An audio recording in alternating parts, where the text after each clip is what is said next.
If there's one thing that makes this Monday night's Emmerdale feel more dangerous than usual, it's this. Everyone is hiding a piece of the truth, and DS Walsh has just touched the one pressure point that could flip the entire Ray Walters case on its head. All it takes is one piece of evidence that's just right, and this stops being a story about a family coping with a crisis and becomes a full-blown unraveling, one where Paddy and Dylan could be dragged straight into the light.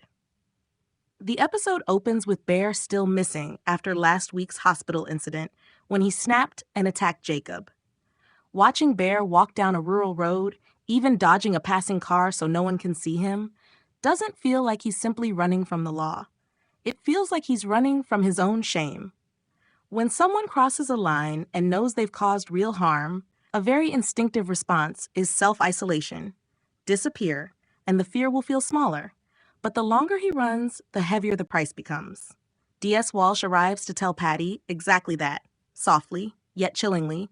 Bear has breached his curfew conditions, and once he's found, remand in custody while awaiting trial is almost inevitable. Walsh may be trying to show sensitivity to the family's situation, but she has zero softness when it comes to the law.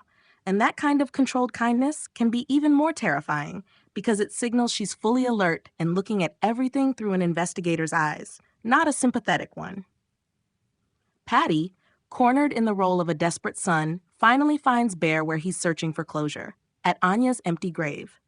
Psychologically, that detail is expensive, in the best way.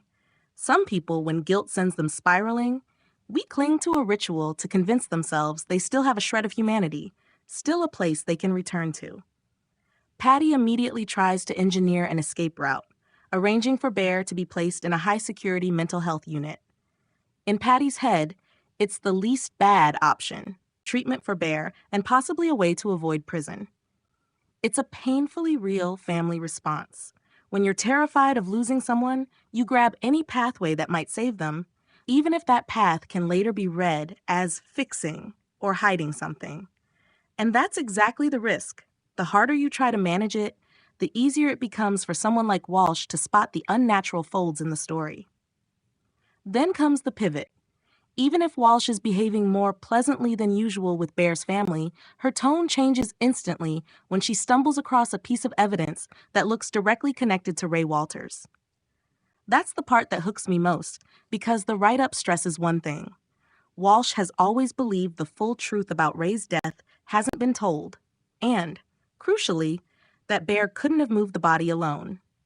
If that theory holds, then someone else had to be involved, and the biggest suspicion lands on Paddy and Dylan, two people already guarding secrets of their own.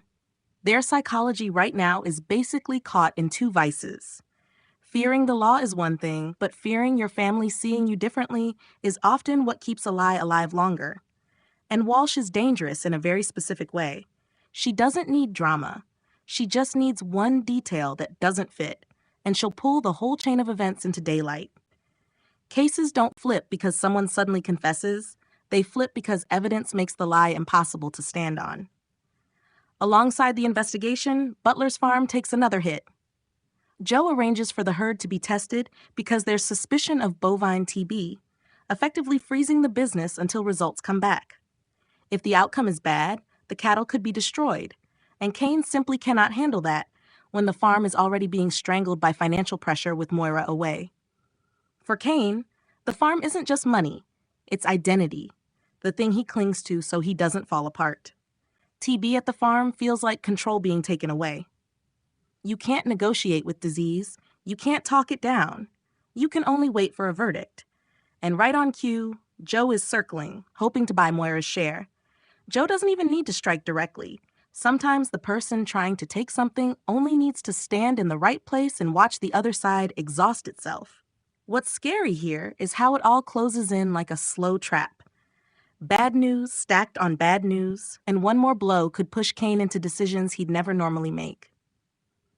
Elsewhere, Dr. Todd shows a particularly refined kind of power. She turns up at the Woolpack with Manpreet, turns out they're old friends, and then overhears Jacob bad-mouthing her to Eric and Mary, complaining she's a terrible boss. Todd is furious, but what matters is what comes next. Jacob apologizes, and Todd announces she's putting him on her prestigious mentorship program. It sounds generous, but the teaser asks the right question. Is this kindness hiding something darker? A mentorship offer can be both a reward and a leash. It puts Jacob in her debt, makes resistance harder, and, most importantly, pulls him onto a field where Todd sets the rules. Characters like Todd are unsettling because they don't need threats. They just need to make you feel chosen, then use that feeling to control you. And at the hospital, Arthur is being squeezed by fear of exposure. Laurel wants everything kept quiet while she's still under observation. She doesn't want a big scene.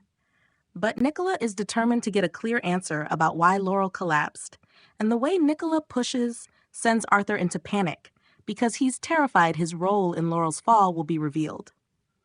Arthur's psychology is childish, but capable of serious damage. Shame and fear of punishment don't just make people hide. They make them hide deeper and commit new wrongs to cover the old ones. That's the most dangerous loop. The original mistake might still be salvageable, but the cover-up chain usually causes far bigger harm. Laurel wants peace because she's thinking, keep the family from getting messier, while Nicola represents the thing you can't dodge, the truth. Arthur is trapped between those currents, and when he's cornered, instinct can easily overpower reason. Overall, this episode plays like a night of dominoes.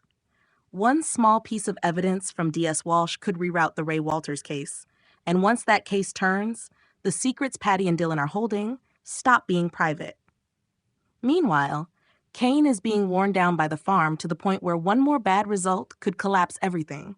Todd draws Jacob into a power dynamic that looks benevolent but feels deeply suspect, and Arthur is on the brink of being unmasked by his own panic. If I had to pick one moment to watch for, it's the instant Walsh clocks that evidence, because that's the spark that could turn the whole episode into a real table flip.